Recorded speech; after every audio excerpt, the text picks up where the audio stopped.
நோயில் சோதிக்கப்படுகிறீர்களா? பொறுமையோடு இருங்கள். செல்வத்தை எடுத்து அல்லாஹ் சோதிக்கிறானா? பொறுமையோடு இருங்கள்.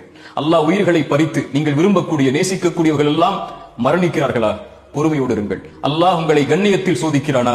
பொறுமையோடு இருங்கள். வாழ்வு சிதைக்கப்பட்டு சோதிக்கப்படுகிறீர்களா? பொறுமையோடு இருங்கள். உறவுகள் பிரிக்கப்பட்டு சோதிக்கப்படுகிறீர்களா? பொறுமையோடு இருங்கள். அல்லாஹ் உங்களை மட்டும் அப்படி சோதிக்கவில்லை. அல்லாஹ் அவனால் தேர்ந்தெடுக்கப்பட்ட நபிமார்களையே நோயால், உறவுகளை பிரித்து, சிரமத்தால், செல்வத்தை கொண்டு உயிர்கள் பிரிக்கப்பட்டு அல்லாஹ் சோதித்திருக்கிறான்.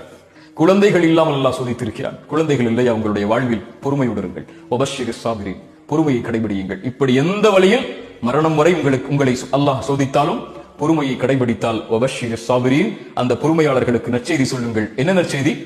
வல்லாஹு யுஹிப்புஸ் சாபிரீன், வல்லாஹு யுஹிப்புஸ் சாபிரீன். அந்த பொறுமையாளர்களை அல்லாஹ் நேசிக்கிறான். அல்லாஹ் உங்களை நேசித்தால் இன்னல்லாஹ மஅஸ் சாபிரீன், அல்லாஹ் உங்களோடு தான் இருக்கிறான்.